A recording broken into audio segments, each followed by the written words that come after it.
we'll surrender it to divine, whatever the divine wish. So I will go ahead accordingly. So we just started, and we just mentioning that today is 7th of January 2023, first session in this year. And the topic of discussion today is the 7 qualities of spirituality. This is also known as the Vibgyor of spirituality, that 7 qualities of the spirituality. In general, when we walk the path of spirituality, what are the qualities that we need to imbibe, or we need to follow, we need to develop, or it develops automatically on our journey. So these are the like a prism. They have the 7 combination of 7 lights. When we put it in the sunlight, it goes into the diffraction into 7 lights, different colors. Same here. So these are the qualities, or 7 qualities of spirituality that we will now discuss. This is in general. So, and this is also in a great length. It has been discussed by different masters, including J.P. Vaswaniji. I just mentioned in earlier one of the sessions where he was explained about these qualities we develop on spiritual path. But this is the one is the fundamental the quality that comes with spirituality. Means this is just for our review exercise, just to have to see that where do we stand in all these qualities, so that we know that we are our own path, how much we are truly aligned to spirituality or otherwise.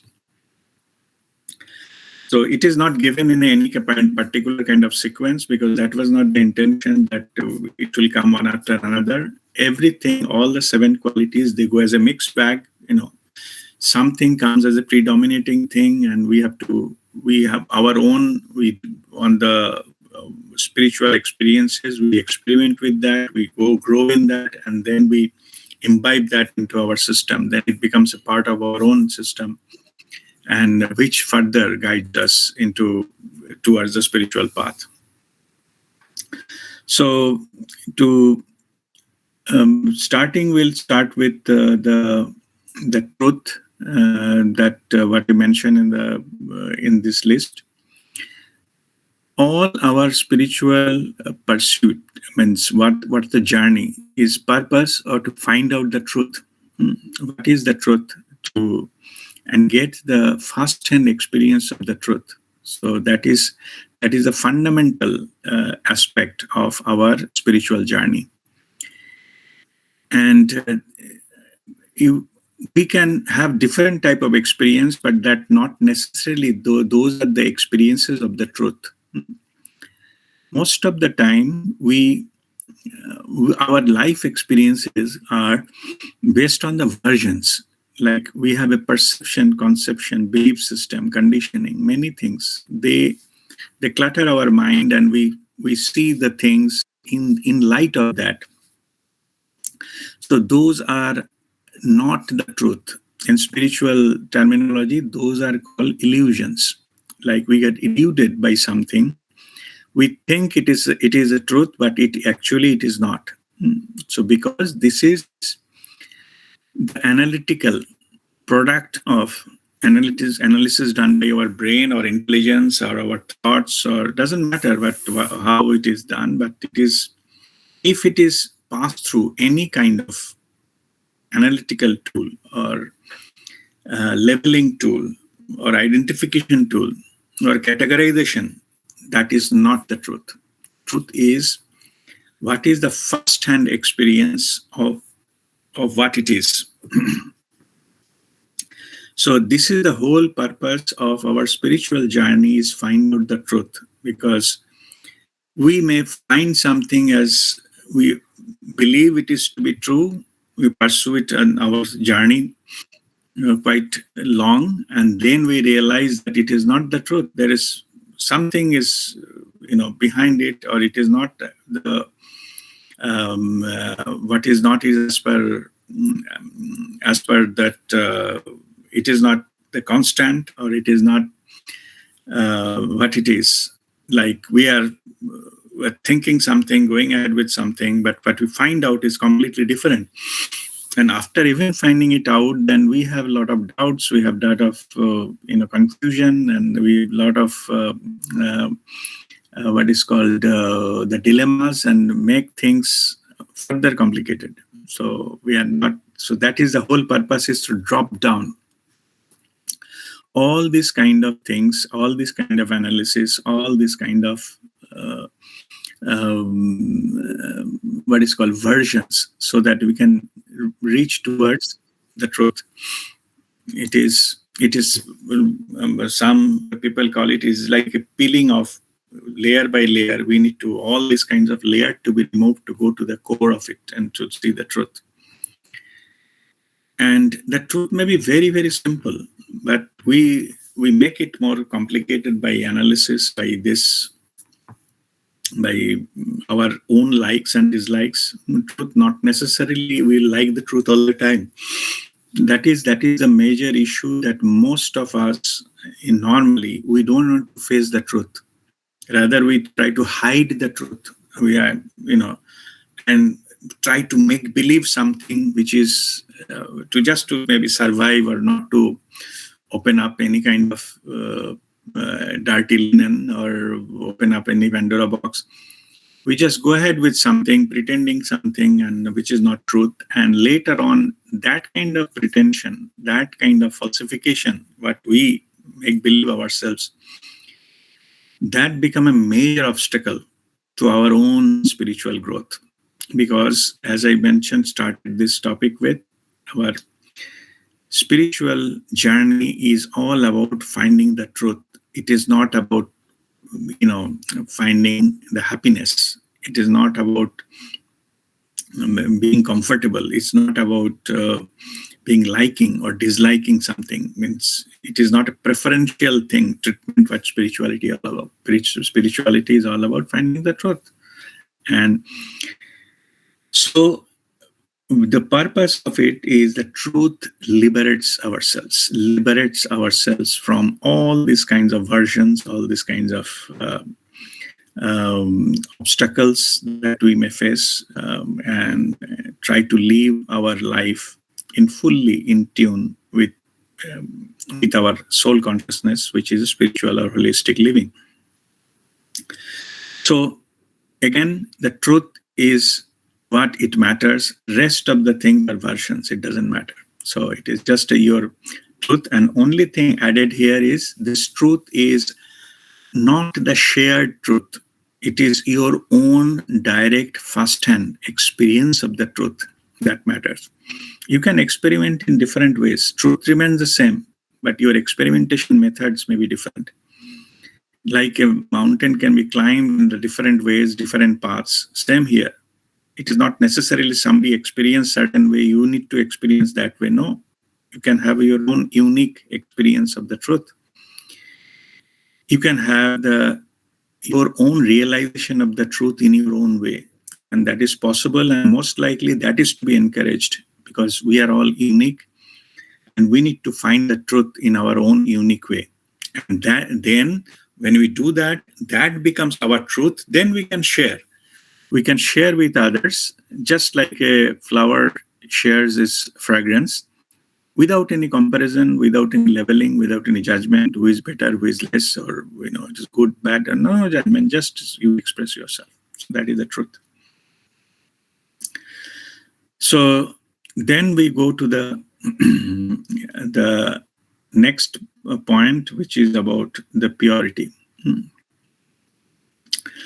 Purity in what sense? Purity is basically the fully alignment with the truth. Or you can say that when all the contaminations of the versions leave our system, then purity comes up automatically.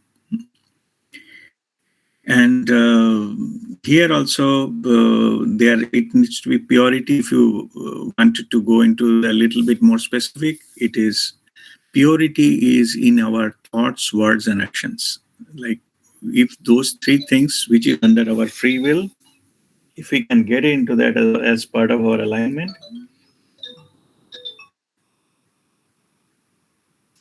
if we get into that in our is a alignment with the truth, then that is called the purity. Purity is also it is when we become pure, when our thoughts, words, and action are same, like we call it is called incongruence. That is the actual definition of the character in the spiritual path. On the spiritual part, character has nothing to do with our behavior and all our addictions and things like that. It is character is something in the spiritual path when we say a person is of character when their thoughts, words, and actions are same. What the person is thinking, same thing is being expressed in the words and same thing is being expressed in the action. Then we're saying they are into purity. The person is living a life of purity. And there is no such, thinking something, telling something, doing something. Means there is some kind of contamination there. There is some manipulation there. There is some intervention there from our mind, maybe ego. When that happens, then we lose our purity. But when these things are in congruence, then we are pure. It doesn't matter what is the content, as long as you are expressing your truth. It doesn't matter when the people will like it or don't like it, or it doesn't matter, So it's all fine, whether people need to like or approve, or there is no such kind of seeking something, approval or certificate for someone else. It is you are expressing your truth, and that is then you are living in the purity. So it is your world is get purified by if we have this congruence of thoughts, words, and actions. So, and also if you wanted to go into the body system wise, okay, physical body need to be pure, it need to be clean. There, purity in the mind. Thoughts need to be cleansed. Thought need to be. The mind should not be controlled by the ego. When the thought gets contaminated, we run behind it. And those kind of thought triggers our emotions. So emotional body also get impure and get contaminated. So if we clean our mind, that how we do that? By surrendering it to the divine. We don't take the ownership and control of that. When we do that, then we become aligned with our higher consciousness, soul consciousness, and that brings the purity in automatically. More we try to control, more we try to guide it, and more we fall into the trap of this impurity. And then we get dragged away with this, the emotional gets triggered. So the purity is, purity of the physical body, and then purity of your mind, and then above that, the purity of your heart, like your feeling, your intentions. And then it also got aligned to the spiritual, our soul consciousness. So if those are aligned, if our body, mind, heart, and spirit gets aligned, then we can say that we are working, we are operating in the level of purity. And alignment, as I mentioned earlier, all three things, thoughts, words, and actions, are in tune. So those are the sign of the purity. Then from there we go to that the humility. That humility is a quality that automatically byproduct of our spiritual journey. Yeah. Humility is like become humble and simple. More a person grows into that the spiritual journey, that becomes more humble. And why it comes? Because In the process, at one point of time, the ego got annihilated. It is got burned out. So ego has been thrown out of the systems, and ego don't have any control over that person. So on, then humility automatically comes from within. That because there it is understood that it is not the I, that the identity, the I doesn't exist.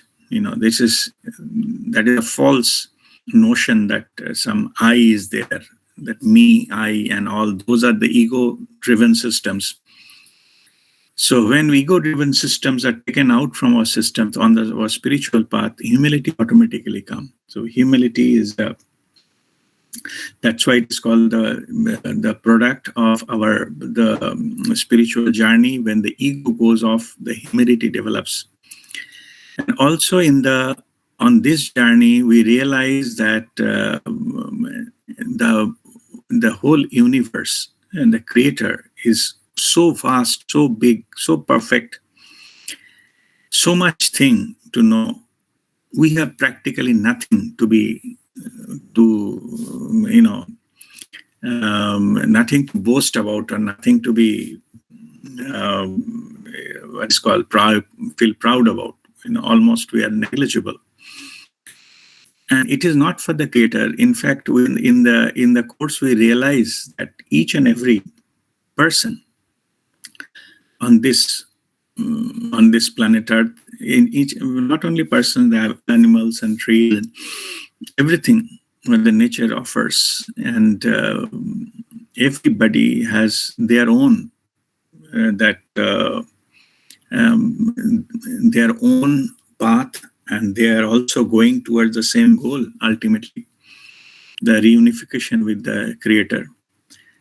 And many things we need to even learn from others, particular other persons, of course. And I'm not saying I said we can learn many things. Even if you don't like somebody, we can still learn. There are many things. Everybody, their life story is full of experiences. So how they behave, how they talk, how they look, what is their status, it doesn't matter.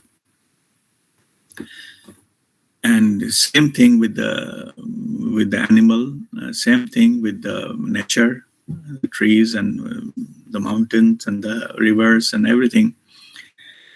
So we need to learn from, in fact, everything else. And we learn every time. So when we go to that mode, that I'm the seeker, I'm the learner, I'm not the entity who is there to control, guide, and govern and lead and all those kind of things. What our ego is telling us, that is so-called success or successful life. In fact, it is the opposite, other way around. More you learn, more you are open, and more you go to that, the capacity to learn that increases, and more your horizon increases. No need to compare with anything. Your path becomes full of learning. So humility automatically comes, because your approach to your life is a eternal learner. Till the master said, till end of the last breath, we need to learn.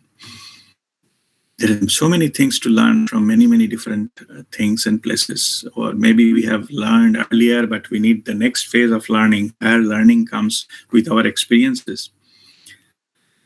And those experiences we can get from anybody. Maybe a small child can give us a big lesson about our life, what we are trying to get it from the years together, or maybe didn't get from the books. Same thing, maybe nature, some trees can give us that lesson, but we cannot get it from anywhere else. So these are the kind of things which brings us the lessons learned. Let me make some note here. I'm not saying whatever we wanted to learn, it will come to us. I'm not saying that. Other way around. Whatever available, there is something to learn. Find it out. It's not necessarily what you want. You are again going to the trap of your ego. because I want to learn this, I want to learn that, I want to grow. This I is there coming back. But whatever is in front of you, whatever coming, it may not be very, hi-fi or very, what is called, glamorous things to come. But simple things always teach you something. If you're open, then and willing to learn, then we experientially enrich ourselves. And at the same time, humility comes automatically. Another way of looking at it is sometimes we compare with somebody else. That person is not good, or not doesn't have much knowledge, or whatever. We have a lot of something called our own theory and idea about somebody and all those in those areas.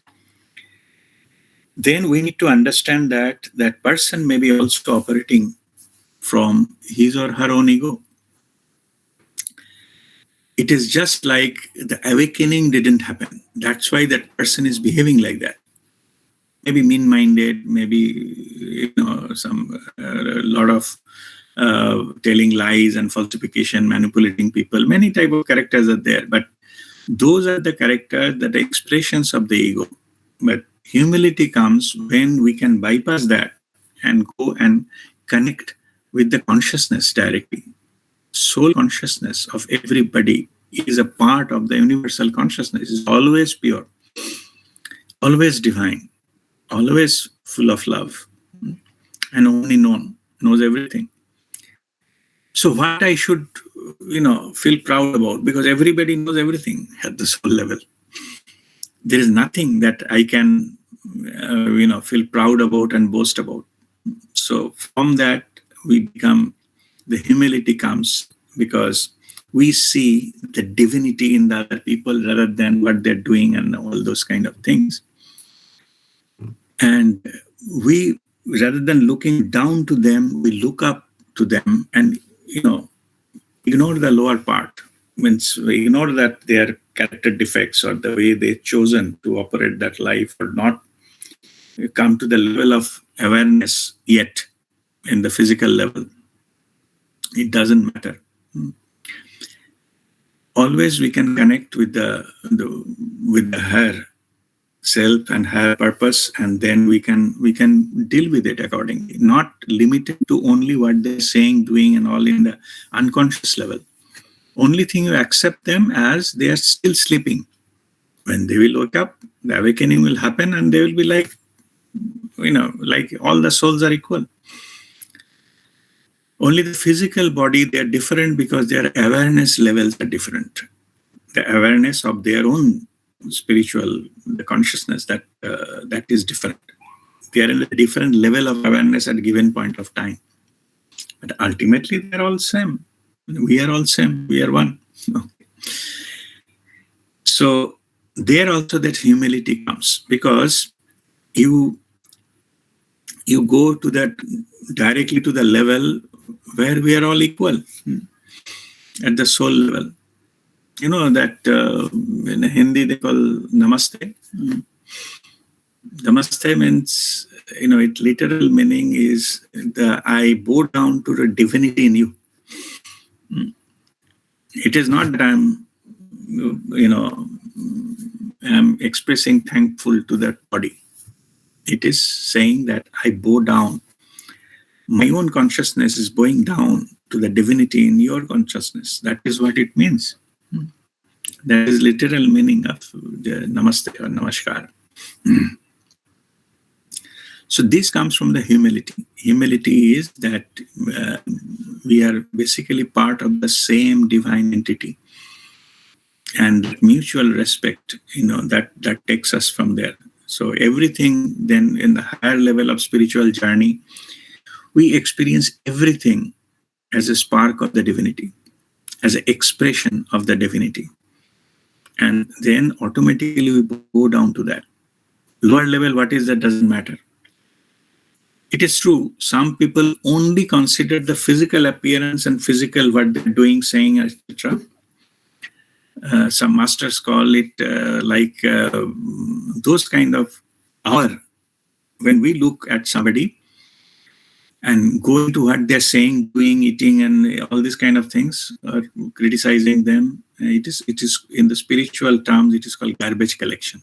You know, like garbage collectors always look down and find where is the kachra, so that pick it up and put it into the bin or basket, so that take it away. The garbage collectors. So there are, if we operate and look at only the negative points, what we don't like, and or what they don't have, I have, or whatever it is, maybe if you look at that, then we are living a life of a garbage collector. So always we see the negativity, what is the dark side, what is missing, and all those kind of things. And then our ego feels better than thinking that we are better off than that, and that person and this person and all those kind of things. Yeah. But actually what we are doing spiritually, we are living a life of a garbage collector.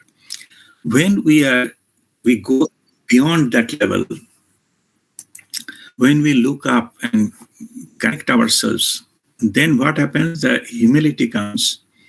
And with the humility, our life changes, the way we operate, like a sharing comes, respect comes. If something you don't like, we may just bypass it. You need not. I'm not saying you invite trouble. I'm not saying that. What I'm saying is we can ignore, and we may not, do any practical business. But it doesn't mean that we have to show that person is down or below or something like that. There is no need. Mutual respect. We can still live and go. Yes, that reminds me one story when one king is a very wise king, and he's teaching to his son. The son, there is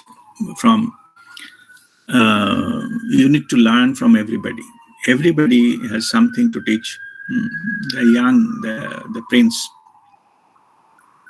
So father giving a lecture. By the way, he's there moving and going to visit, making rounds in different places, and then they're making rounds in the prison also.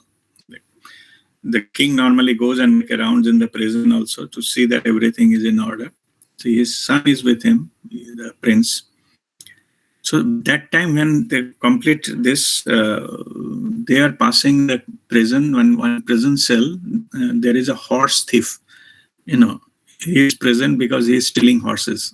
So from others, from the stable or other people's horses, they are stealing.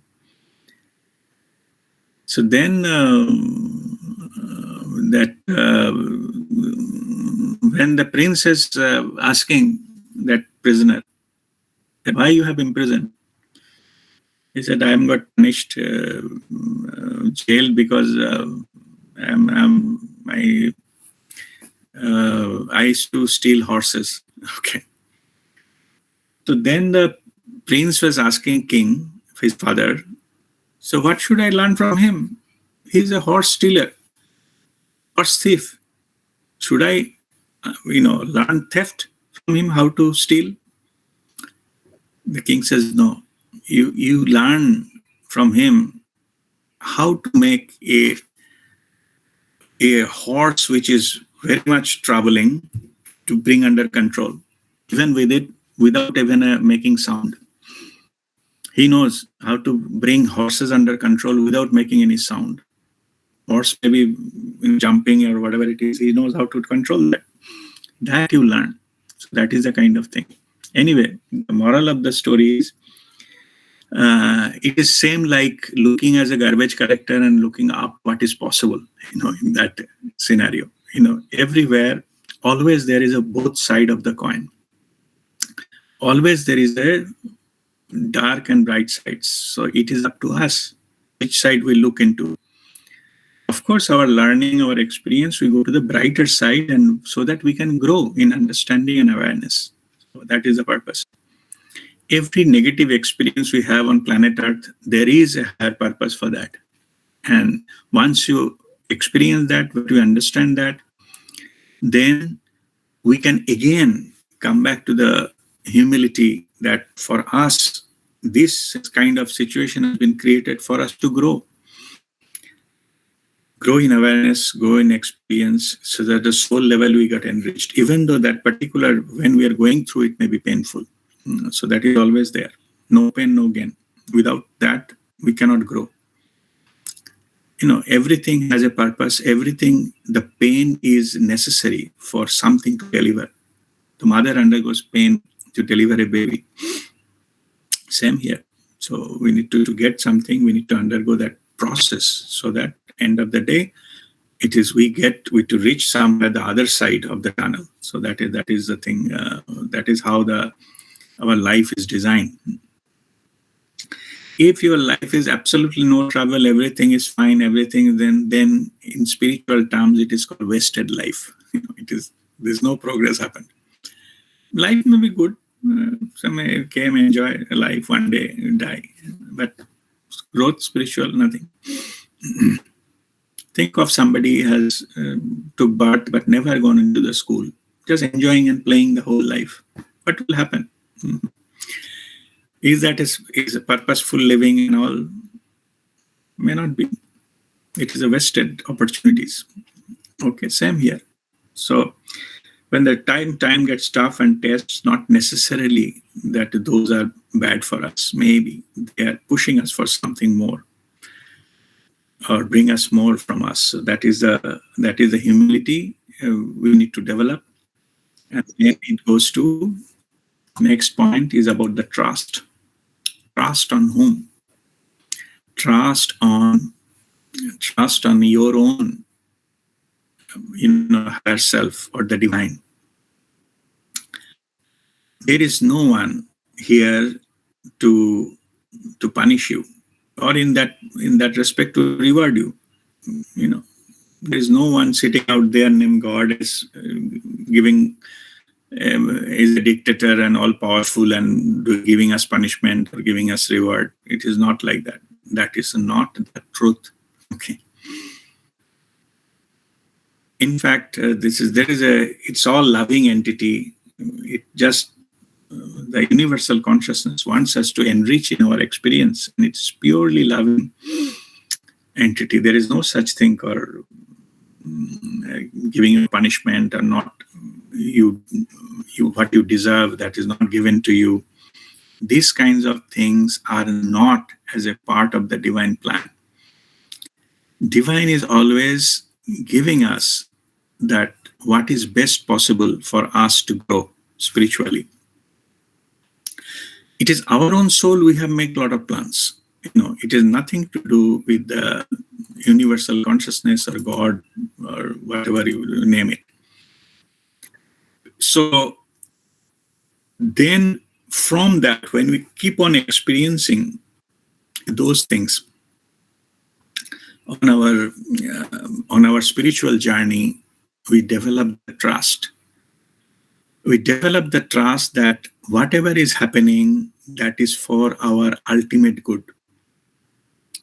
It is nothing that no one is there to punish us or whatever we deserve. It is not giving us, or most of the time our ego tells the time is running out, when you will get it.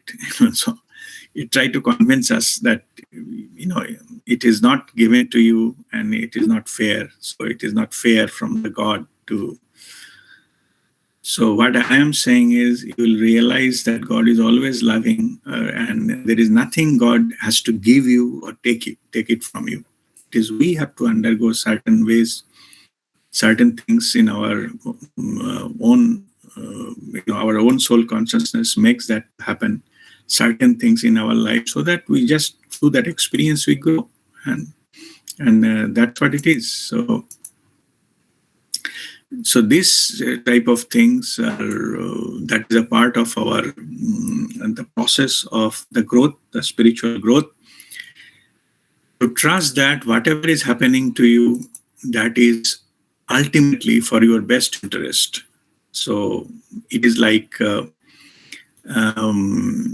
the masters say that best way to lead our life is like a childlike trust. Like when a child is on his or her mother's lap, then or maybe on the father's shoulder. So the child knows that my mother is holding me, my father is holding me. I have no risk. I have no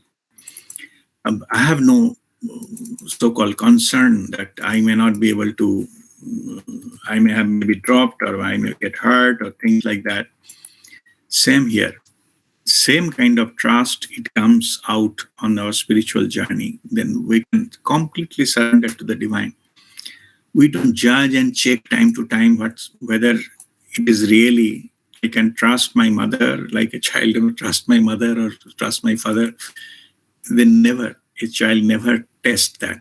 It accepts that it is my mother or my father will give me what is protect me and what is in my best interest, and it will come to me. There is no such thing called proof or no such thing that you examine or you test time to time about that commitment. It comes as naturally. Same thing will happen if you trust, you develop that trust from the divine. And when you develop that trust, then or other way around, your experiences, when we look up, that in the previous I was talking about, there are a lot of things to learn, a lot of things are getting weird because we miss those, because we always look down. Normally, it's a human tendency. When we look up, then we find there are a lot of things we should be grateful about. We should be grateful about many things which is taken for granted, when normally we don't think this is how we are getting benefit. We are breathing all the time. It's what a blessings. We are getting sunlight, we are getting air, we are, many things we should be grateful about. So when we start looking up and things that what we are grateful about, that the trust automatically develops. We know, the knowingness comes, the divine is offering many things what we consider it is our right or we take it for granted and whatever it is. But it is actually we are undergoing that. Maybe you have undergone some kind of disease or some treatment and hospitalized and all, but end of it, when you come out of that, you realize without some blessing, without that, the divine intervention, it could not have possible.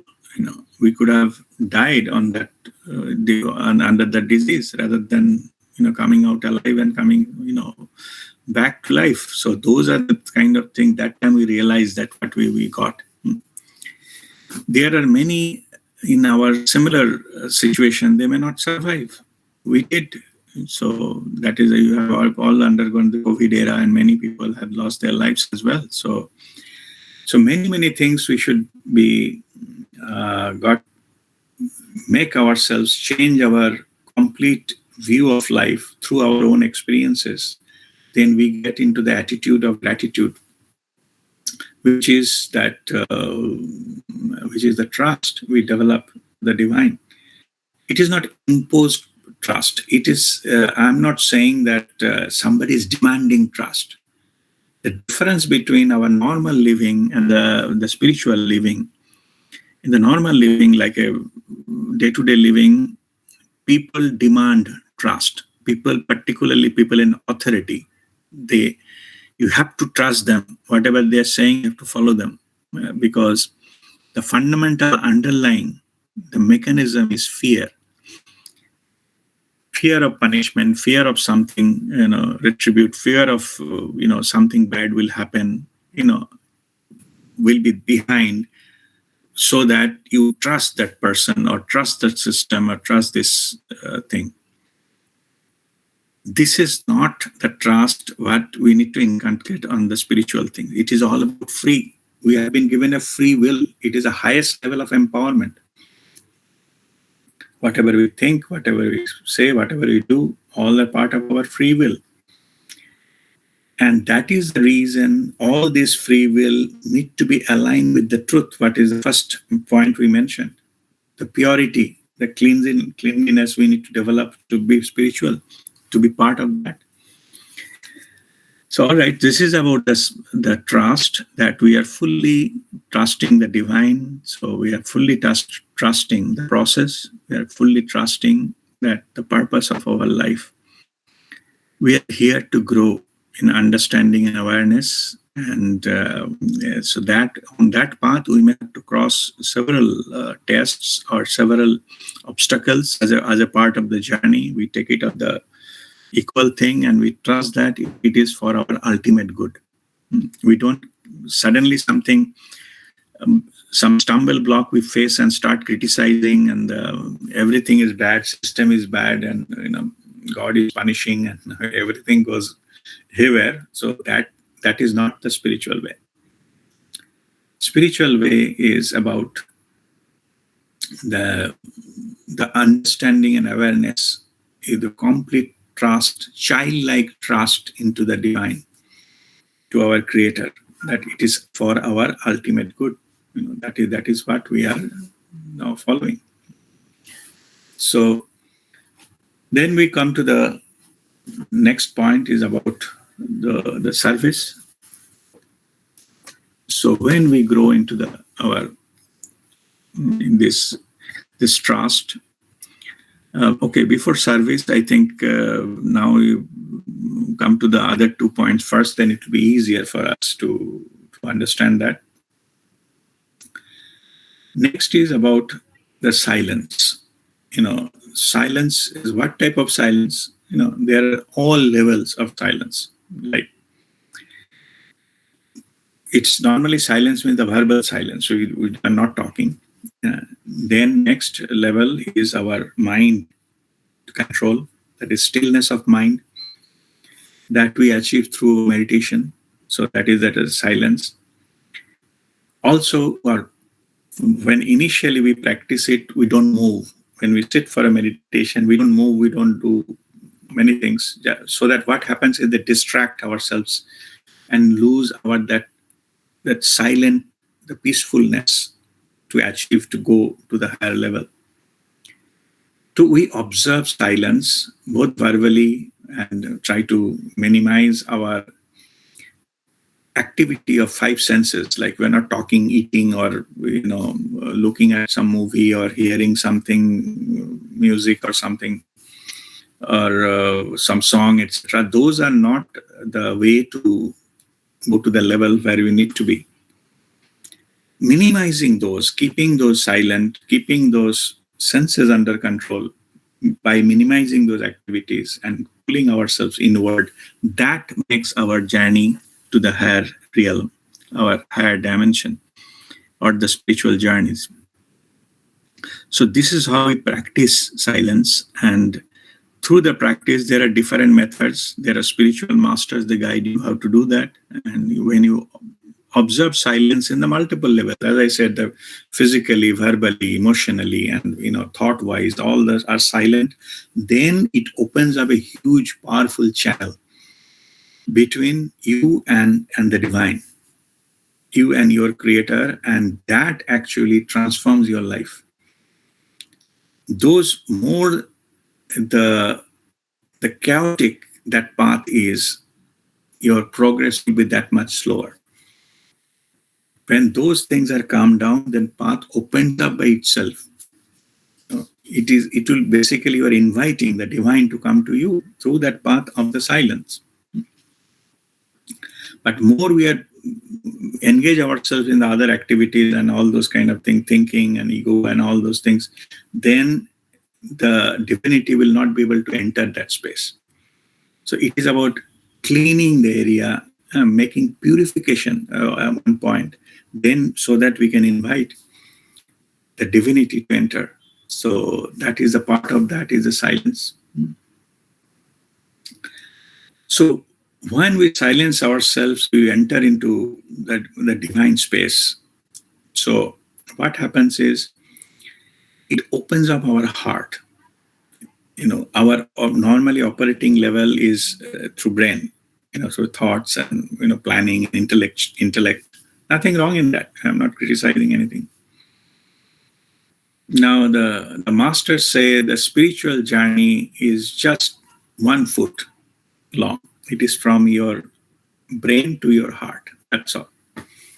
When your heart opens up, you operate from the feeling, not by the logic, not by the intellect.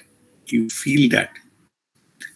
That opens up your that only happens when your PEVF, personal energetic vibration frequency, 500 plus. Then heart opens up. And if you permanently stay there, then you are, it's called love and above, operating from love and above. Our intellect stops at 499. Means beyond that vibration, means it cannot be reached intellectually. It has to be reached by feeling and your own experiences, and connection with the divine that pulls, that you express yourself from love. From where that expression comes, because we are made of pure loving energy. We are made of pure love. I mentioned many, many times, we are made out of the divine feminine, pure loving energy. And human being, that's why it is called the Prema Sarupa, manifestation of love, pure love. And when you open up, that expression opens up, and that love actually guides us further. All the actions we do become a loving actions. On those loving actions are called compassion. The compassion is a love in action, is a compassion. When it opens up, whatever we think we do, whatever decision we take, whatever activity we do, the driving force behind that is pure love. And this can be felt. People who are walking on the spiritual path, they can feel that someone is talking or acting or something, not because of any selfish motive, because of the pure love. They're just expressing itself. So this love expression that automatically develops, it is like when we, so many, maybe dust is there on the top of a light. So if we put a bulb, we clear all the dust, then the light can glow to the maximum. Same happens here. When you go into the purity and we seek for the truth, and the humility, and with the trust, and we silence, external silence, internal silence our five senses and our mind, then automatically we get in tune to that opens up the heart, the power of that, the higher soul consciousness that operate through love. So, and that power is available, and that is the way we connect with others. We not connect with our judgment. We don't connect with our mind. That's what earlier I was telling. If we connect with our mind and we analyze everyone else, then we become a garbage collector. Our life will be full of negative experiences, the judgment of the people. But when we operate from pure love, we got liberated from that attitude of judging people. We accept it whatever they are. If nothing is there, you can always accept person is that way. It's okay. You got liberated. Okay. Whether other person has changed or not doesn't matter. It is not about them. It is about you. End of the day, it is between you and your creator. Nothing about them. In fact, they have a role to play to make you stronger. So at soul level, if somebody is giving you more hard time, means most of the time that it is already decided at the soul level, and it is a planned, only the drama is being played here. It is not the cause of your all miseries. Miseries, so-called miseries, are planned by you, our higher self, to come out as a winner, to learn so that we need not to come back to the Mother Earth again to learn the same lessons. It is like a failing a class. You cannot fail few subjects, you have to repeat the class. So that's why we are giving all the tests, so that we can pass through the test, go through that, go beyond, and then we got liberated from it. So purpose of the spiritual journey is to liberate from the cycle of this birth and death, punarapi jananam, punarapi maranam. So to do that, we have to go out of our karmic cycle. And karmic cycle by settling, and then by going beyond to the spiritual level, whether we no longer have to come back again and again for the karmic reasons. That is enlightenment. So when we operate from pure love, whatever action we are taking, even for others, there are purely loving actions. And that actions is called service. Selfless service. Seva bhav. Whatever action coming out of our pure love without any self-interest is a seva, service, selfless service. There is no expectation of return from anything or anyone. You are going into that level because you are already connected and you are empowered, you are heart full of love, and you are in an abundance consciousness. You are not thinking that if I give something to someone, that my quota will be fall short. That is a poverty consciousness. You are connected, so you keep on giving. At least you give, share knowledge, time, seva, all those kind of things. Love, the love creates magic, into that, and everybody can feel that. Even the animals, they can feel that. So they can feel that pure loving energy. Because their purpose on the planet Earth to teach human being about pure love. Okay. Any animal, if you have a pet, any animal, the purpose of that pet to come to you is to teach you about pure love, unconditional love. We human beings, we use them for a different selfish motive as well. Means maybe we got so fed up with the human being, we think that, at least that the poor animal, he or she will love me for whoever I am. Okay. But that motive is selfish, But whatever motive is, your motive is, their motive is to teach you pure love, unconditional love. As long as, you need to feed them, and of course, they need to also survive, then always they'll be happy to, share the love with you. Just simply loving the way you are. They are not judgmental. So earlier I was telling, each and everything that teach us a lesson. From there, the humility comes. Animals also teach us big lessons. Children, they teach us lessons every time.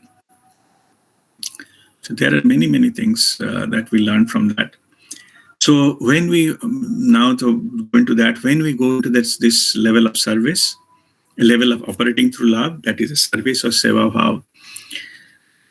Most of the time we spend our life with the service to the fellow human being.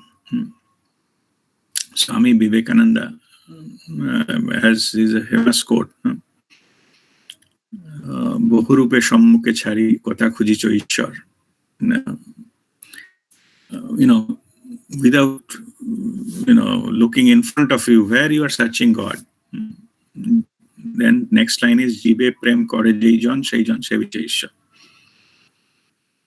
Whoever is loving another human being or any living being, that person is serving to God. This is a service, okay, through love.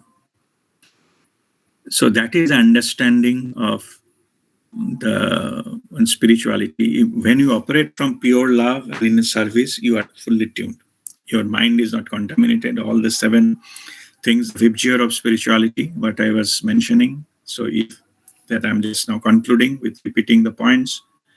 If we seek the truth only, no versions, okay, you operate through purity of thoughts, words, and actions, or your mental body, physical body, emotional body, and you develop humility, the respect for everything around you, internal respect, and you trust the divine processes. You trust the universe, you trust, which is the universal consciousness or soul consciousness, that they don't have any bad intentions and motive or punishing you. So they're just to trust that, and that develops automatically. Then you observe silence at all levels. In fact, you make the silence as your daily practice. We meditate daily just to silence ourselves for some time. It becomes a daily practice. It is not about completing some target or, I need to do it because otherwise some people will say what I'm doing. There's nothing to about that. It's for ourselves to calm down. So many things. External life is stressful, but some people experience that stress, some people they don't. Simply, they control their mind. Stress doesn't enter into their system. Externally, maybe bad things are happening, but they don't get stressed. You can check with their health system, check their blood pressure and all those things. You'll look perfect. Okay. Stress also, there is a meter. You can check how many percentage of stress some person in, and from some person with you check with the masters and all those things, and you can see what is happening. So once, I think mobile app is also their stress monitor. So you put your some finger into some camera or something lens and to show the stress. Some app is there, I think. Once Guruji Prem Nirmalji brought it here in Dubai, he was measuring stress and all those kind of things. Some people, my goodness, 75%, 80%, 90% stress. Very effective, it will affect very badly on that one. So Guruji, that time he tested mine also. So I was having 5%. So then, okay, so let us meditate together. We meditated, it come down to 2%. Stress level, monitor by the same meter. Anyway, it is nothing to be, taking pride of. What I'm saying is, if you practice this, if you are truly surrendered, if you truly calm down your mind, your stress will go away. What to stress about? I tell Babaji, it is all yours. Who am I to take the stress? So you do whatever better. If you do this way, that way, all are fine. Okay. And so that is called the humility, trust, and, then this silence, and then love, and then the service. So these are the 7 qualities of spirituality. So with this, we'll conclude this learning session. So if you have any question, so I'll be happy to answer them.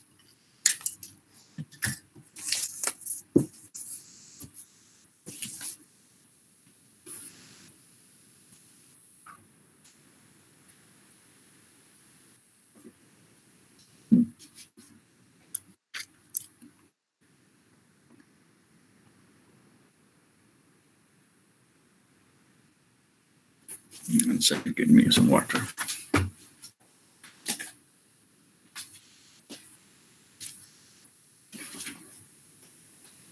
No question?